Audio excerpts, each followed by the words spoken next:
The recording has started.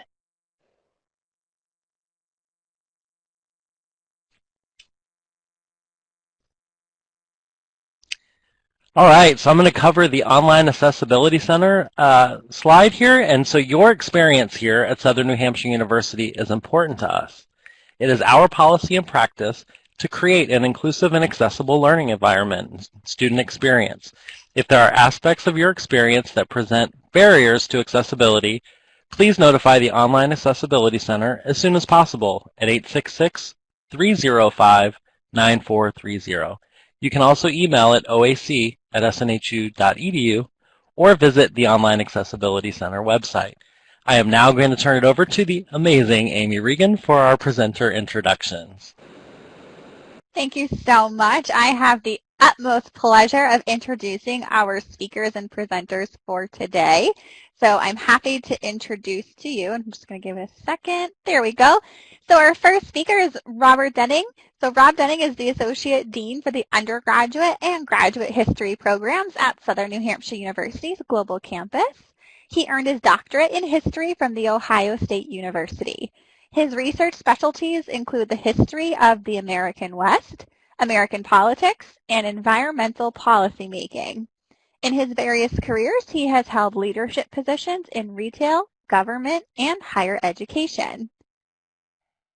Our other great speaker for today is Christopher Lee. So Dr. Christopher Lee is Associate Dean of Liberal Arts and Literature at SNHU Global Campus.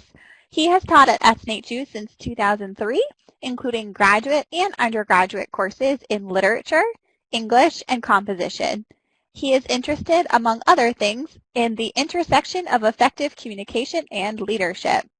Dr. Christopher Lee serves as faculty advisor for the SNHU Online Affiliated Honor Society, Sigma Tau Delta. So without further ado, I'm going to turn it over to our presenters for this amazing presentation. Okay, thank you. So being through ambiguity is itself an ambiguous thing. The sort of seed idea for this presentation, the initiation for this was an email that we both received about the retirement of a colleague at SNU. And as part of recapping her career, it said in the email, she has led her teams effectively through ambiguity. And given that we're academics and we analyze everything, we quickly realized that that phrase had sort of a double meaning to it, and it itself was ambiguous. The first meaning is kind of the standard one, which is she led them through ambiguity as Moses led the Jewish people through the wilderness and through the desert. So getting them through that sort of crisis or an ambiguous situation. But there was another meaning that was a bit more subtle, and Rob will tell you about that.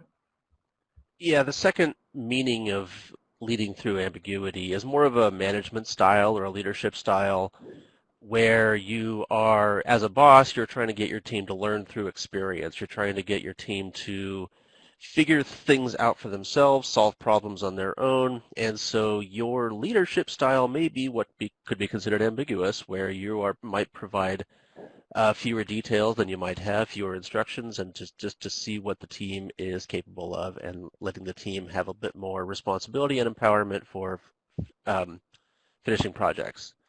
And so we're going to talk about both of these types of ambiguous leadership. The first one is that Chris mentioned is the one that you'll hear more often about in business school, management, training, that kind of thing, regular organizations. But the second one is one that's really interesting too. And so we're going to spend a little bit of time talking about both, and then we'll end up with, but we're going to probably focus a little bit more on the second one because it's a little bit more interesting, a little bit more fun.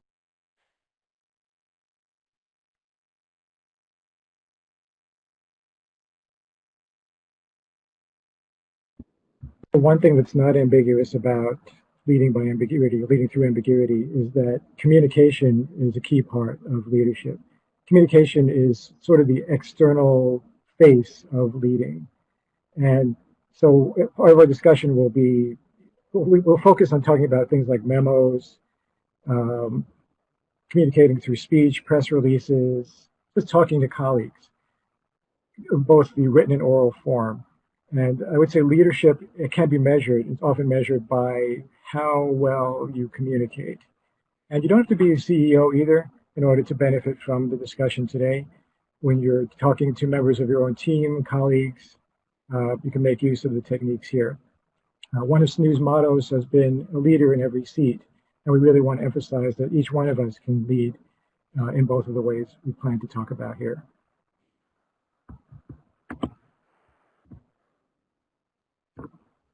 So the first type of definition, or the type of leading through ambiguity that we're going to be talking about here, is where you're trying to lead through an ambiguous world or an ambiguous situation. And just, to get the definitions out of the way, ambiguity is the lack of specific information about a situation. Things are open-ended, completely or partially.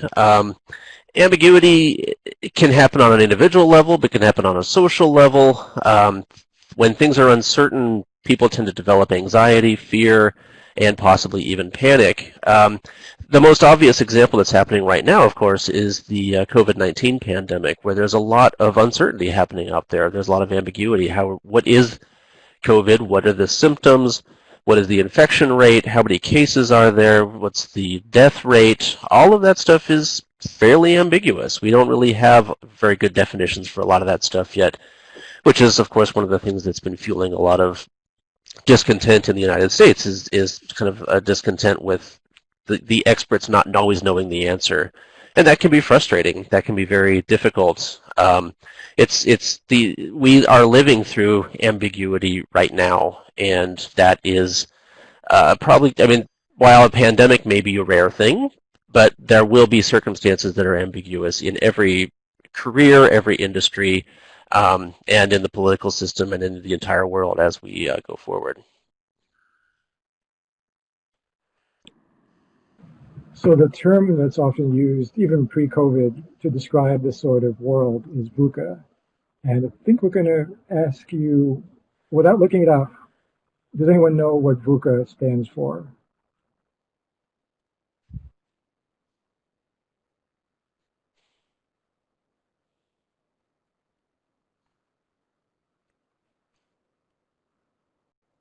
Okay. So it's a term kind of volatile. Yep, volatile is the V for sure. So it relates to that. Yep, uncertain is the U.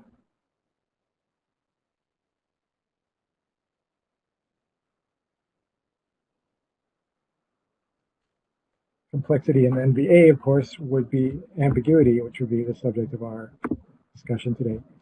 So yeah, complexity. This is in a different order, but volatility, uncertainty, complexity, and ambiguity.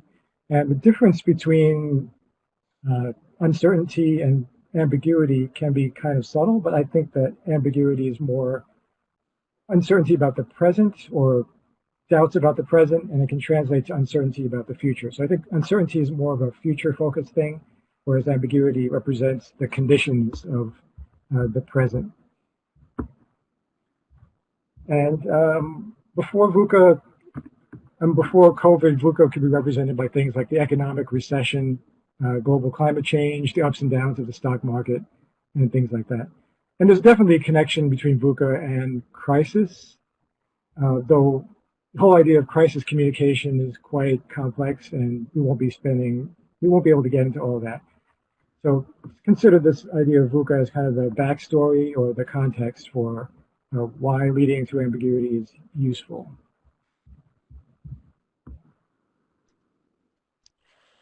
And Justin makes a good point there that some don't have to worry just about COVID. There is a lot more uncertainty out there in the world. We focused on COVID just because that's the most kind of dramatic example at the moment because it's affecting a whole lot of people's lives. But yes, it can be. The VUCA can come from many different directions. There's a lot of factors that can go into it. Like Chris said, economic recession. There can be all kinds of different contributing factors to an uncertain world like that. So, since we are focusing a bit on COVID just because it's in the news lately, we want to talk a little bit about a video and a message that SNHU President Paul LeBlanc sent out to the university back when the pandemic was first sending everybody home. I believe this was back in March. I forget the exact date, but this was back when all the workers were being sent home. This is when a lot of the stay-at-home orders were first coming out. There were a lot of businesses being closed down. And so what we want to do is we're going to spend a minute here watching a video that Paul sent to the university discussing the situation, and then we've got a text message or a text email that came along with that video. So we're going to watch the video for a couple minutes here, and then we will look at the email, and then we'll ask you a couple questions about that.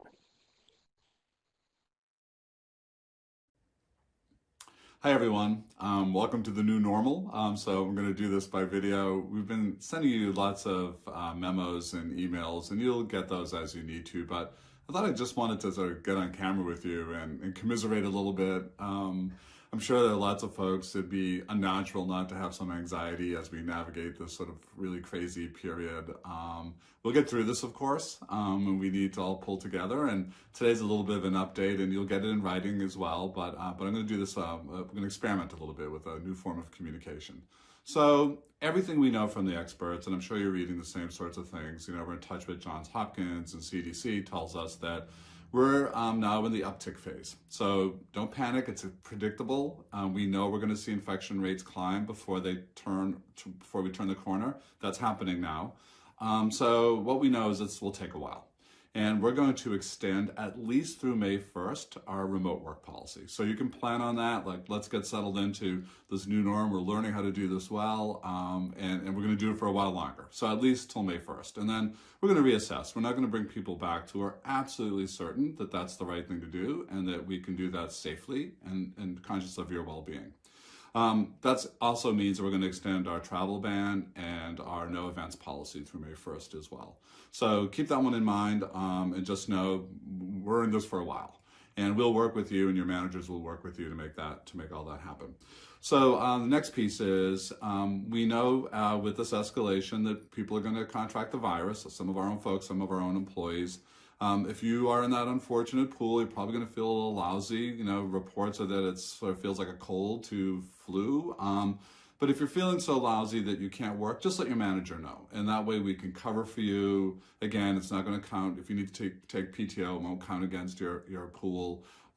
Just let us know. And then when you're feeling well again and you can get back to normal work, then we'll just sort of resume normal operations. But we will have infections, and we're not going to report those out and share those. I think it just adds to the panic and the anxiety, but no, that's going to happen.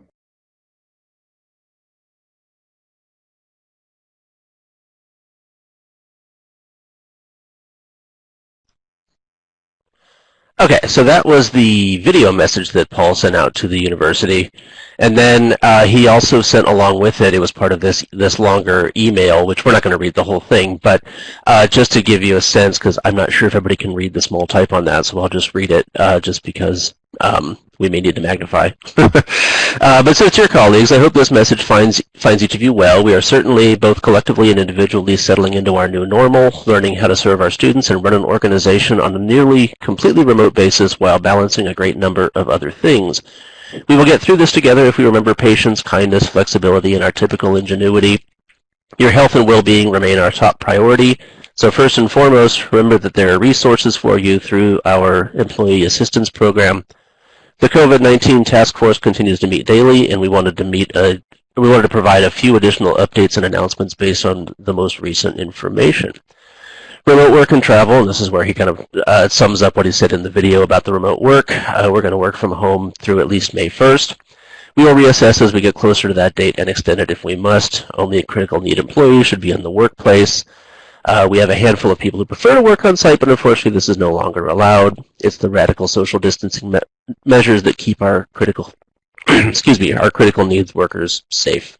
If you need something from your workspace, please contact your manager. We're also extending our SNHU-sponsored domestic and international travel ban and canceling or postponing all events until at least May 1st. So this is the message that Paul LeBlanc sent out to the university back in March when the pandemic was at its first peak, or when it was first kind of becoming a much larger phenomenon than anybody had really thought that it might before. So considering that, when we've been talking about leadership in an uncertain time, what do you all think are some of the strengths of this message, and what are some of the weaknesses? Let's start with the weaknesses of the message. And I know this is the president of the university, and so we might be a little bit shy to criticize the president of the university, but this is a safe space, I'm sure. I mean, it'll be available to the entire world, but whatever. What do you think are some of the things that Paul could have done better with those messages? Probably one example there is a sort of a model that maybe referring to this as a new normal kind of minimizes the abnormality of the situation. And I think the term that's been used more recently is the new abnormal, or something along those lines. But earlier on, Paul referred to it as a normal, so that could be a potential criticism.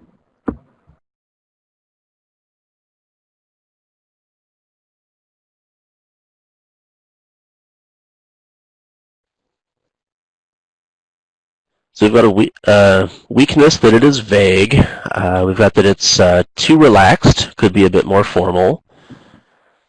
He was relaxed but didn't want to create a panic. That's a good point.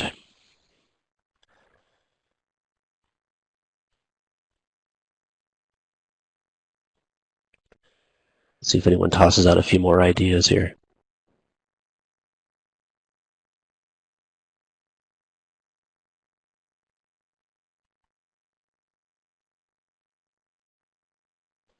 I think some of you are jumping ahead to the strengths of it when you're talking about these, giving a message of hope and all of that. So we'll come back to well, I guess we can talk about it both. We've got the weaknesses here first, but we are going to talk about some of the strengths also.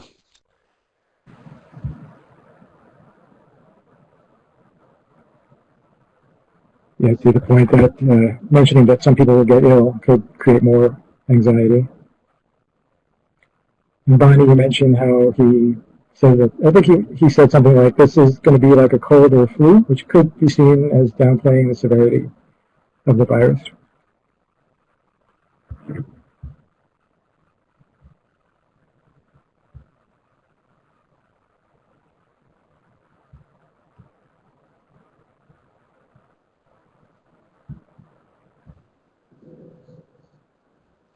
It didn't address any of the student issues. I forget, because this was a section that we cut out of the overall message, and so this isn't the complete message, and I forget what else was in there about student issues. So it may have been there, but yes, in this particular excerpt, it did not address any student issues. Which could be a content weakness if the message is being sent to faculty and students. Not in this message, but in some of his other messaging, he's maintained sort of that relaxed attitude, in part to kind of dissuade people from being afraid and kind of to make people calmer. But he had to walk back some of that humor because of precisely some of the criticism that he may have been too relaxed or used too much humor in some of the other messaging. Not in this one particularly, but maybe some of the other ones. And then there's also the danger of, if these messages come out every week or twice a week, that there can be too much communication, which is always a possibility. So there has to be kind of a balance in terms of how much communication comes out. So I think we can jump to the strengths. We can talk about what you see as strengths in his messaging. Think about the style. So just to go back to what a few things people were saying up above, this is an ambiguous situation. He may have been downplaying the severity of it, but he also tried to make clear, I think, that we don't know exactly what this disease is going to be like, and so it's possible that he's downplaying the severity, but it's hard to say at that point. Looking back, of course, we can say that it maybe that he was not paying good enough attention to it, but at the time, hard to say. He has that calm demeanor, as you say in the chat. Doesn't put any emotion into it in the sense of being alarmed or presenting any sense of panic or things like that.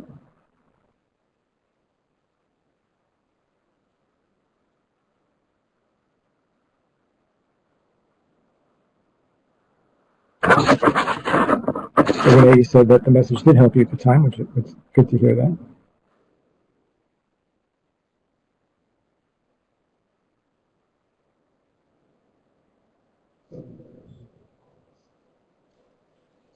Some people are mentioning the calmness of it, and I think that probably is kind of an important point for us to consider when we're talking about this first definition of leading through ambiguity, is that leadership needs to be calm. It needs to have reassurance to it. It needs to have authority to it, and it needs to have calmness. And so even if the world is falling apart around you, solid leadership comes from showing that you as a leader can hold things together. You may not be able to physically hold the entire world together, but you can at least project an image of authority, calmness, authenticity, and sincerity.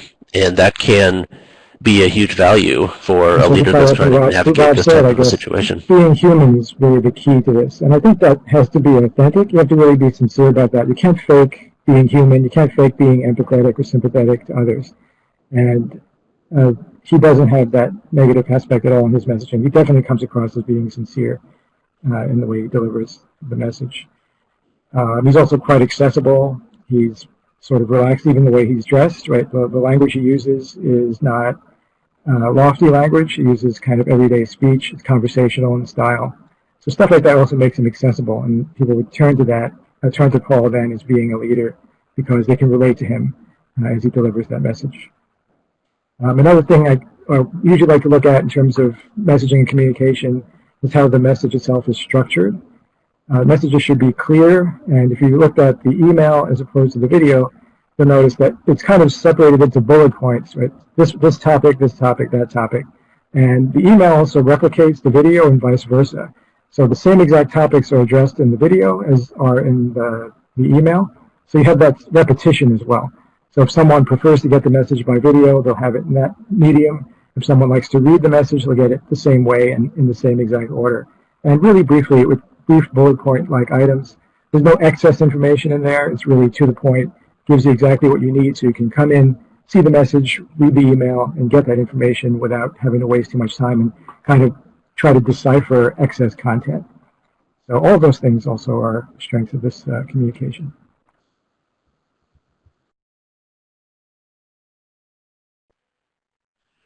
And a couple people in the chat have kind of hinted at it, but I think it's a very important point, is that he was clear that he was uncertain about things. He did not try to say, even if we could accuse him maybe of downplaying the severity of it, he was very cautious to say that there are a lot of things here that we don't know. And we may not know them for the foreseeable future. We may not know them for a long time, which will be difficult for people. And I think that's one of the things that he did well, was he said that at numerous points, that this is, while we're in putting these specific policies in place, we don't know exactly what's going to happen. And that's part of the honesty and the sincerity and authenticity that we were mentioning before. And that's how you develop trust, is you don't pretend that you have all the answers, because you may be wrong. That would be bad for that to be demonstrated in the long run.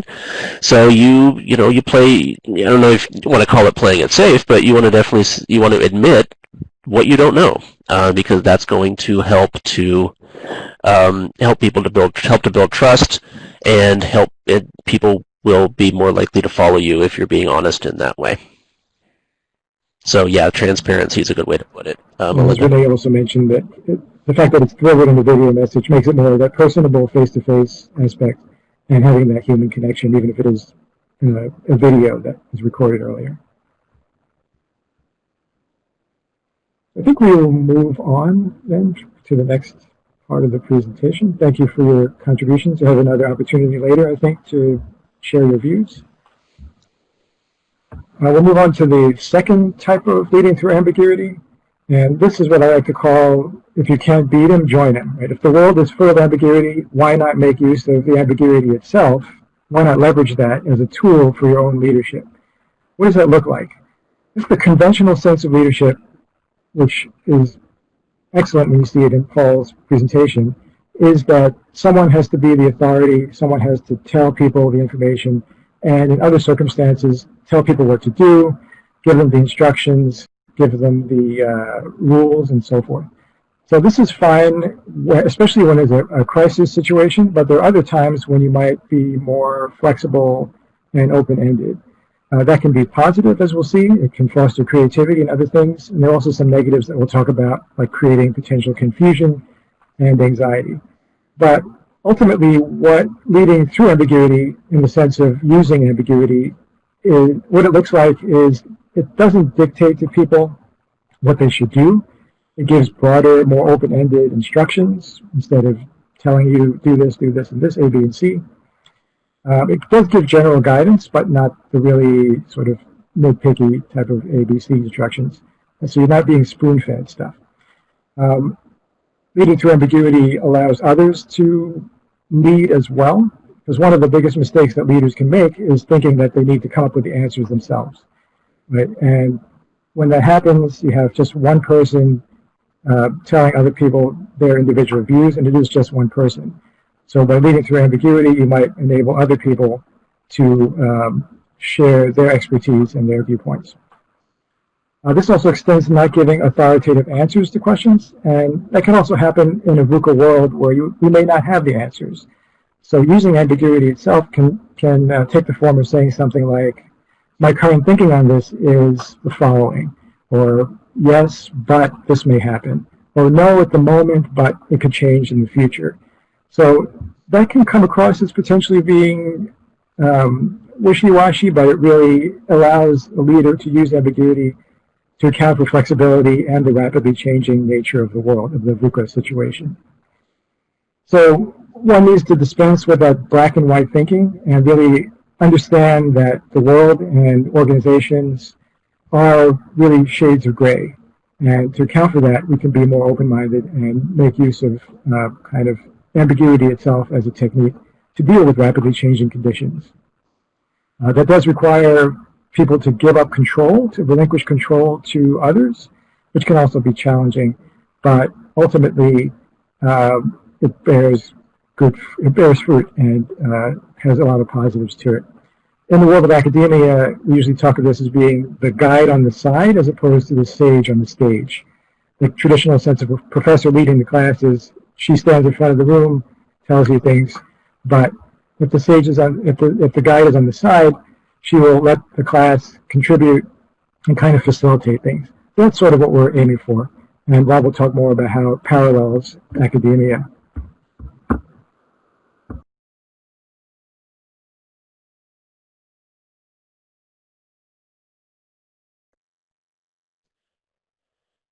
Yeah, so ambiguity, if you're going to embrace this leadership style of ambiguity, there's a fine line to walk on there between being too ambiguous and not ambiguous enough. And there's no direct rule of thumb, but there are, if you are going to embrace this leadership style, you do need to provide some instruction. This particular chart here has nothing at all to do with what we're talking about, but it does show that there's too much, there can be too much ambiguity because this chart is pretty much meaningless. It's missing information. There's no y-axis. There's no guardrails that talk to help guide somebody with. There's no way to interpret this without more information. It says that you've got a blue line, students in program, and then students in other programs supposed to be a yellow line. The yellow line's not even there. So obviously there can be too much ambiguity, not enough detail handed to your subordinates. On the flip side, of course, there can be, not enough ambiguity, too many instructions. This shot here is way too small to read, and I don't want you to read it anyway. What this is the final grading rubric for one of the projects in one of my history classes. This is giving you a few too many instructions. This isn't being ambiguous enough. This does not allow for creativity. This doesn't really allow for, freedom to do the project the way you think it needs to be done. And that's kind of the difficult part, because one of the things about this leadership style that we're talking about, leading through ambiguity, is that this is something that students are actually pretty good at navigating. Because you do this all the time in your coursework, or hopefully you do it in your coursework, especially in the upper level courses that you take. And because you're given ambiguous assignments all the time, especially when you're in upper level courses like I had, where they're not handing you topics, they're not handing you sources. When you are charged with doing a research project of some kind for some course, usually it's kind of up to you to figure out what is the topic of it going to be. You have to develop your own research question. You have to identify the sources that are going to be relevant to it, interpret and analyze those sources, develop conclusions, and then share the results. All of that stuff is on you. And while there may be a professor who's kind of guiding you through the process, who's providing feedback on the project along the way, it is still primarily up to you as the student to do this stuff, to find the question, figure out a topic. In your, in your freshman level classes, a lot of that stuff was handed to you because you didn't have experience with it yet. But as time goes on, you start to do this stuff on your own. And this is the thing that will help you when you get out into the workplace. And if you do have a supervisor who embraces this ambiguous leadership style, it helps for you to think that you've done this before. You were given a vague assignment, like you were in a course, and you've had practice with developing answers to it and developing a project that will address the assignment, even if the assignment is vague. And so I'm not going to, this is not the main purpose of the talk, but I want you to keep this in mind, is that as you enter the workforce and you encounter ambiguous situations, like one that we'll throw at you in a little while, it's something for you to keep in mind that you've done this before, and you've succeeded at it before because you passed your classes, you've got your degree, you've graduated, you're going out into the workforce, so you've done this stuff successfully before. So keep that in mind as you go, because it can seem, because we'll talk a little bit about the benefits. Chris is going to go into the benefits of this style of learning, and then we'll talk about some of the pitfalls of it in just a minute here. But I want you to keep this in mind that you have done this stuff before, and that's the type of, those are the skills that you learn in college, that you've learned, and that you'll be able to apply when you're out in the workforce. Yeah, so as you see in the graphic there, the benefits of this. What should I do is more of the conventional leadership style where someone tells you what you should do exactly. And then what could I do is more about potentialities, possibilities. So you're giving kind of the general guidelines, and then you have the ability to take the individual approaches that you see fit to getting the job done. And I'll address some of these approaches or some of the benefits, including crowdsourcing, which will be the next slide, getting diverse opinions within a team, and then also Socratic learning. So 2 books that really deal with a lot of the leadership ideas we've been discussing is Here Comes Everybody by Clay Shirky, which is kind of the classic book about crowdsourcing. I think it came out in the early 2000s. And Shirky talks about how the contributions of the many are more than the sum of their parts. So think about Wikipedia. And in the past, Wikipedia was kind of vilified as being inappropriate for research. But if you look at a lot of the articles, especially the ones that are really popular and have a lot of attention given to them, they're quite good. And that's because a lot of people have contributed to them. And they have the freedom to add whatever they want, and they can edit each other, they can vet the content, they can correct errors and stuff like that. So crowdsourcing and getting the opinions of multiple people is definitely a benefit within a business setting or an organization as well. So following that sort of Wikipedia model and contributing. You can think of leadership in that case as being sort of a circuit board where different parts of the board fire at different times. Or you can think of it as a large brain, right? And different parts of the brain fire at different times to deal with different situations. So if every member of a team is a different part of the brain, each one having her or his own expertise, interests, different approaches, really get a diverse set of responses or solutions to any type of problem. So that's kind of one of the benefits of large-scale collaboration. The second, and you can call this distributed leadership, you can call it systems leadership, whichever term you prefer. And the second book is called The Power of Nunchi by Uni Hong. And this is about a Korean skill of reading the room. I'm not sure if anyone has read any of these books, but they're quite interesting, so I do recommend them if you have a chance. So Nunchi is that skill of being able to assess a room by looking at it, judging the situation. And Hong talks about how Korean children develop this skill from a very young age. When they go to school, if they have to do some type of art project, like creating a lampshade, a paper lampshade, right? They're not told what to bring or how to do it at all. And they have to kind of learn by doing it themselves. And children look at each other and they see what they are picking up to use for the project. One of them may pick up rice paper. Another one may decide to bring glue. And the person brings markers. And then everyone sort of collaborates and learns by doing. And it reminds me also of a situation when I was younger. If I would ask my mother, why is the sky blue? She would say, look it up in the encyclopedia rather than giving me the answer. So by learning through doing, you actually learn not only the thing that you're aiming to end up with. You're not learning the end product alone, but you're also learning the skill. So you're learning the skill of collaboration, you're learning the skill of doing the research, and all of those things. So having the ability to develop an additional skill while you're fulfilling the task is a key benefit to a team of using an ambiguous method of leadership. And it can be annoying, to be honest. Right? Sometimes you just want that direct answer, and if you don't get it, it can be annoying. And certainly there are situations like COVID where you need to give that direct answer as a leader. But in the long term or in the long run, the benefits outweigh any type of annoyance. But speaking of those annoyances, I think we'll discuss some of the potential negatives of this leadership style.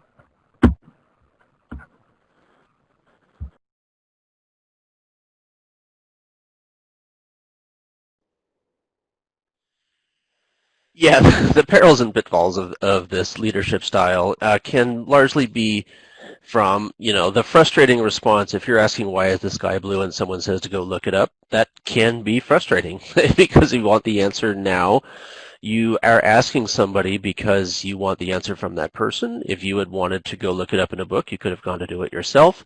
And so that's kind of the risks that you run by embracing this ambiguous leadership style.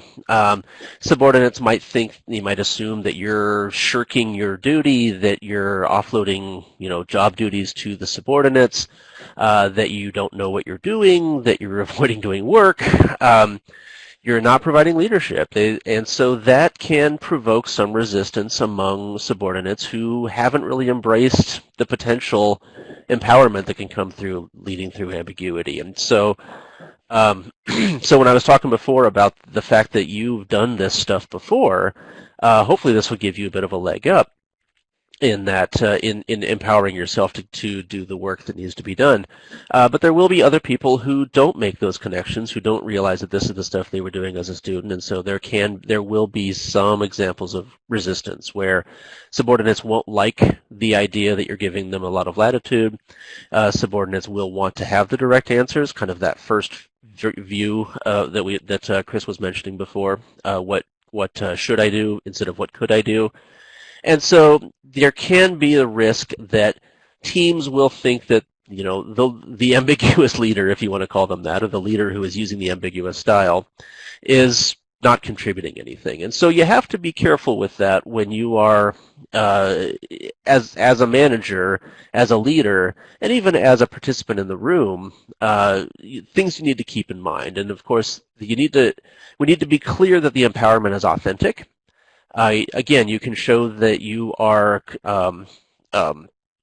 that you're authentic, that you're honest, kind of like Paul was showing in that video back in the beginning of all of this. The leader can ask questions of the subordinates and try to incorporate feedback and teach the teams how to provide their own answers, because the questions are, the job has to get done, and if the manager is allowing and wanting the team to empower themselves to be creative, then it will be up to the team, of course, to do that. Now, sometimes the leader will need to provide a quick answer. You don't want to leave the team hanging, and you don't want to foster inefficiency. You don't want to drag things out. You want to still have things done in a manageable amount of time. So there will be times when the leader will have to step in to provide some leadership, but there has to be a sweet spot. There has to be a balance in there for the leader and for the team. The team needs to feel like they are empowered, but the team also needs to feel like they're not being left hanging, and that's a fine kind of balance to make. And so this ambiguous leadership style can be, in some ways, it can be like parenting, because kids, when a parent gives an order and the kid doesn't really understand what that means or how to do it, then the kid can get frustrated and all of that. But sometimes they'll come back and realize that, okay, mom and dad do know what they're doing when they get a little bit older. Hopefully that'll happen in the workplace also, that the team will realize that the boss actually did have a plan here, and hopefully the team will be able to say, okay, I see what we're doing now. It may not have seemed clear at first, but hopefully it will become clear as time goes on, and that they know why they gave them the job to do and all of that. So the boss still needs to provide some parameters, is to provide some guidance, more than that useless chart that I showed a few minutes ago and less than that massive rubric that I showed you a few minutes ago. But the boss does need to provide some general parameters and rules of the game. So, we've been talking at you for a while now, and so it's time to do another interactive project here. So we're going to give you some ambiguous decrees, and we're going to see what you guys can come up with. So, Chris and I are your managers, and we come to you and we say it's time to develop a strategic plan for your organization. And that's all we're going to tell you. So where do you start?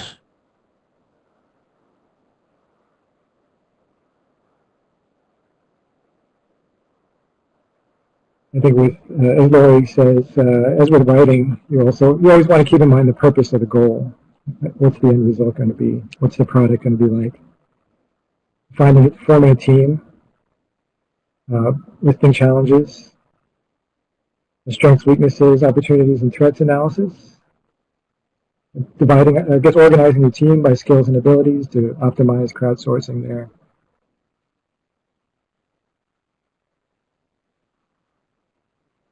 Choosing the right people, I think, again, identifying team members.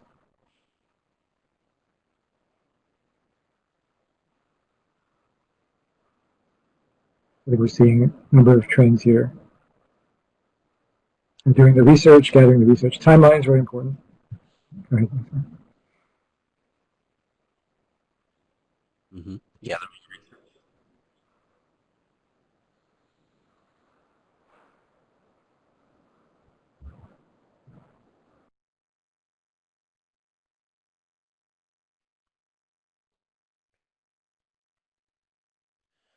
So when is the deadline? That's one of those, there's one of those necessary things that the leader is going to have to share. So, in this hypothetical situation that we're talking about here, I mean, a specific deadline is not going to matter, but yeah, I'll have to give you a deadline for that. Feedback is always a good idea as well.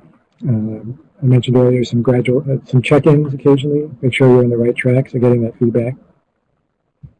The guardrails of the project, if you will.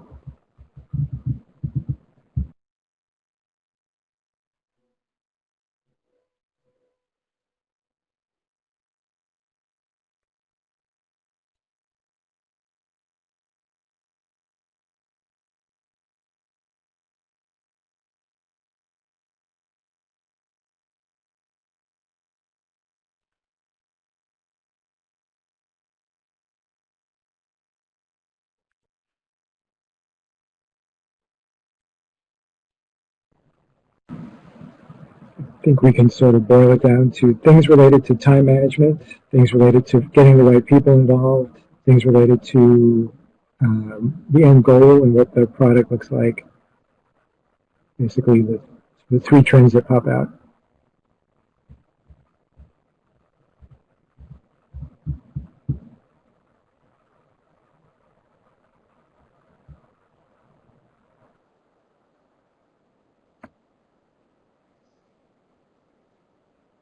What's great about this is that you're all just jumping in and doing it. I was afraid that there would be somebody out there who would throw something out there about what are you asking here? This is pointless. This is because those are some of the pitfalls that I was talking about, and I'm really glad to see that nobody's really done that. There are a couple of people who have asked some questions for specific details like deadlines and what is the goal, what is the project, and all of that. And sure, there are some of the things that would need to be shared. But I'm really impressed that this group jumped in and started kind of formulating plans and formulating timelines and trying to think about building teams and developing goals and make sure you have Wi-Fi to do research. Make sure you've got the right infrastructure, the right technology, the right Rob and supplies I expect to see what's on our desk by getting the next job Friday. done. That's good. Make sure it's completed.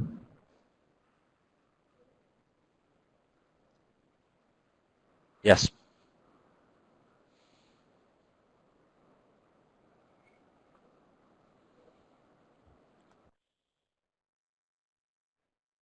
Okay, and I know that we want to save some time for questions at the end of this here, so But again, I wanted to just reiterate that this is kind of amazing that you came up with all of this stuff because, again, the directive that I gave at the beginning of this activity was, the definition of minimalism. It was just develop a strategic plan. What does that mean? What is the plan for? All that stuff got left out, but you all still managed to come up with some really good starting points for how to manage that program or manage that project. And that really, exactly, you could go like this all night, and that's great. And that means that, you're ready for this type of thing, and hopefully you learn some of that in college. You probably learned some of that just through life in general, but I think that bodes well for all of you that you were able to jump right in and actually shows formulate a precisely the plan. power of this, this management style. To get those type of results would be definitely working.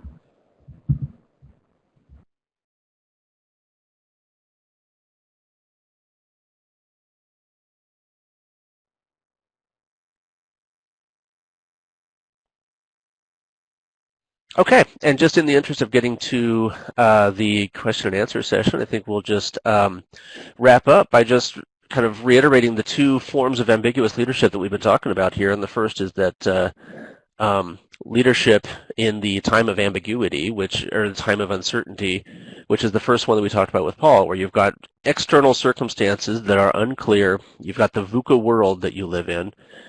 You'll always hear in a VUCA world, you'll always hear that like a movie announcer in a VUCA world, because that's how I always hear it in my head, and it drives me nuts. But anyway, you'll have everybody trying to navigate an uncertain world, and leadership trying to accommodate that uncertainty. So that's the first that exists and wielding it yourself, making positive use of it as a style of management to empower your teams to do their best work.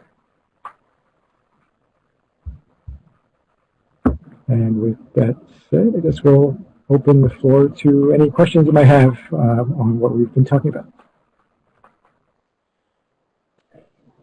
Thank you so much, Chris and Rob. What an amazing presentation. So yes, we have about 12 minutes left where Amy and I will get your questions answered by Chris and Rob. So feel free to type them in that chat box, and Amy will get them right on over to you guys. This is a question about Socratic learning. And I know it was promised in one of the slides, and maybe we didn't address that. Socratic learning is basically using questions to get people to think. So if someone says something, you answer, you pose a question based on what they said and kind of get them to answer that question, and you follow up with another question. And by asking these questions, the person who's listening to you will sort of arrive at their own answers, and that empowers them to have that individual creativity and reach their own understanding through the process, essentially. Is that pretty much it, Rob?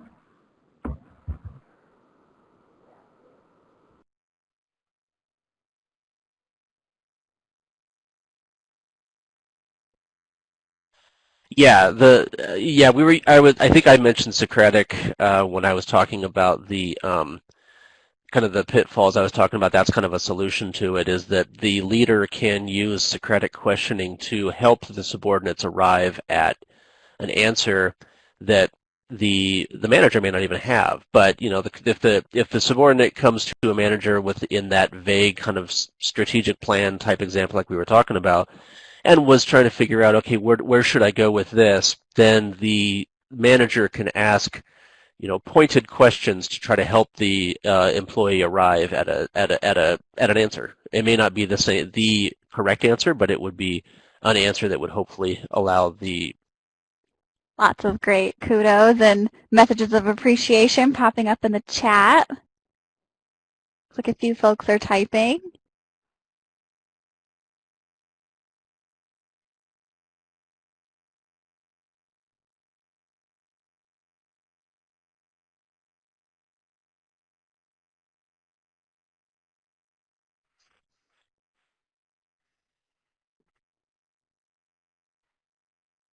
Michelle's takeaway was, using the ambiguous style, one has to know strengths and weaknesses of their team. Great takeaway. Thank you so much for sharing.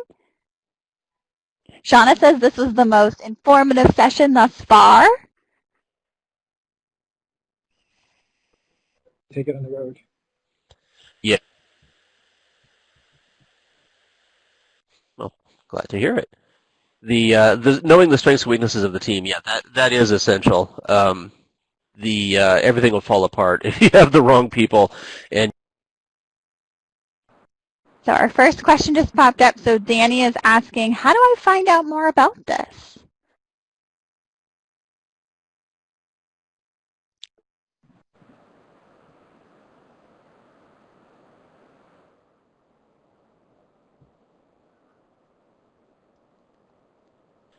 well, Chris had posted those two books, which are not, they don't have leading through ambiguity in the subtitles or anything, but they are dealing with those same types of concepts, is that you're trying to arrive at a solution without having maybe clear-cut instructions. And we wait for our book to come out as well. Those, be sure to buy that when we publish it. But meanwhile, so those I think there's some articles, Global Mail, maybe Harvard Business Review. You can search for leading through ambiguity as a sort of a title or a search term, and maybe I think there's some short articles that kind of touch on some of these things, if not all of them, so you can kind of piece together some of the aspects that we've been talking about. Great. So Marcy, I hope I'm pronouncing that correctly. Marcy is asking, what if you have a bad manager and people are leaving because of the administration?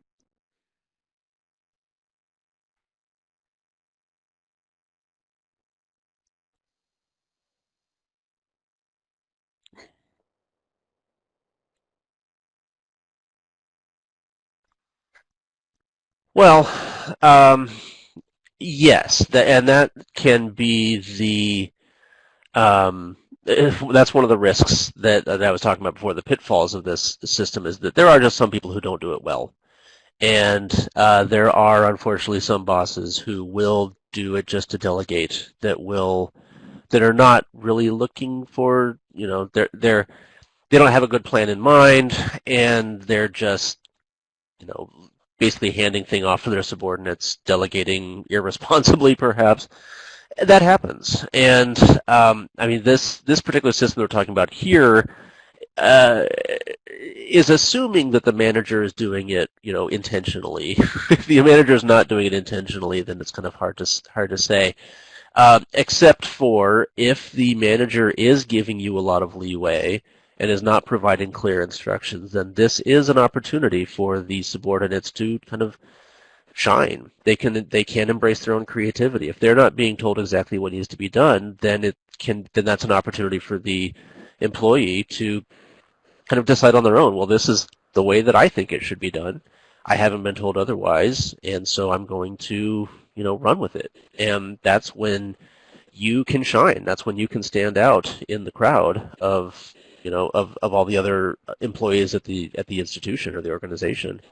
It's not easy to do, and it's frustrating. I'll give you that. I mean, I'm sure everybody in this room has had their share of bad managers that have had this situation. So we all probably know what that's like, and it is very frustrating. But for the glass half full kind of interpretation is that does provide you an opportunity to go above and beyond. It gives you an opportunity to show what you're capable of, because hopefully that bad boss won't be there forever, and hopefully another boss will come in that will notice what you've done and that you help to keep the institution afloat, that kind of thing. So that's maybe not the most, straightforward answer that you would hope to get for that question, but it is something that, that's kind of the way that you survive the situation, is you do your own thing, and you do it to the best of your ability with the constraints that you've been given, whatever those constraints may be. Thank you both. So there was a question that got a little hidden with some of the other great chats. I want to make sure that didn't get missed. So Fran is asking, do you have any other book recommendations revolving around ambiguity directly?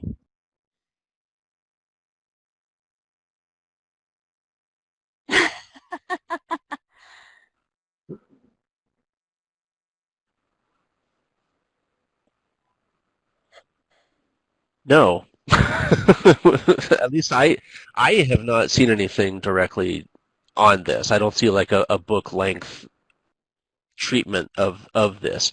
This is I think, and Chris can back me up on this or not, but I think this is kind of a relatively new way to look at things. I mean, there's always been ambiguous bosses out there, but the idea that a boss might embrace this intentionally in order to foster creativity in their team, that is kind of a new idea, and it's such a it's such an ambiguous strategy. You can't really put it into bullet points, which was kind of a problem for us putting this presentation together. It's hard to put together a bunch of bullet points and saying exactly what this is and what it can be. We can answer every question by look it up. So it's something that is kind of ambiguous on its own, which is a bit poetic for us. But so there was a really great reflection that also is a bit above now because of some great chat box that's happening. So Corinne said, I found this conference to be highly informative. I feel some of my thoughts were answered through the information shared. Another question that popped up, Shauna is asking, some people do not perform well with ambiguous environments. How do you mix the two performance styles in harmony?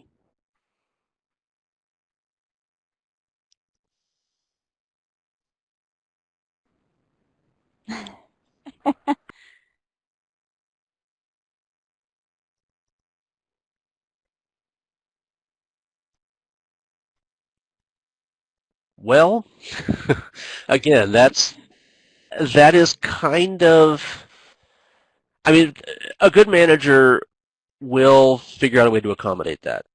And not all managers are going to be that good. It's kind of the reality of it, and that's the unfortunate thing of it. And so it's again, there's not really a straightforward answer to that. I mean, from a management perspective, if you were the boss and you had two subordinates, one was good with ambiguity, one was not, then I think you would hopefully know and kind of recognize that and delegate work appropriately. You could provide the projects that are much more straightforward to employee A, and then the stuff that needs a bit more creativity, a bit more kind of free thinking, that can go to employee B. That is unfortunately going to depend on the skills, the management skills of the boss, though. And that can get us back to the previous question about when you have a bad manager who's not able to do that stuff, what do you do? And when you've got the two different employees with two different mindsets, like we said, the creative person may blossom because they don't have the leadership. The more kind of straightforward-minded employee, though, may not prosper as well. And that employee may have kind of a tough time ahead of them because they may have to either embrace the ambiguous way and succeed at it. I think it's about what we talked about as being the sweet spot, kind of having that balance of giving some parameters. So if you tell us, if you use an academic example, you might tell a class to write an essay on the 19th century, and that's kind of open-ended, but you can also tell them roughly how long it will be, give some ideas of topics and stuff like that. So it's up to the leader to provide that balance and hit that sweet spot so that multiple learning styles, if you will, would be able to respond to the ask or the request of whatever the project demands. All right, so we're just about at that time. We're right at the 9:30 mark, so I'm going to turn it over to Jay for our closing remarks. Yes, thank you so much, Chris and Rob. What an awesome presentation. And then for those of you that didn't see what Amy posted in the chat, that book, Our Iceberg is Melting, is one of my most favorite books, and I agree. It's not completely about ambiguity, but I thought a lot of that book when you guys were talking today. So if you get a chance, check it out. Super easy read. It's like not even like 100 pages. It's great. Yeah, absolutely. So for many of you out there, thank you so much. You've mentioned that you've been to a lot of our lead sessions, if not all of them. So I just want to follow up by thanking our presenters and letting you know we have 3 amazing sessions tomorrow that start at noon. So tomorrow at noon, we have Planning for Student Loan Repayment. I need to go to that just personally. I'm going to post the link here in the chat.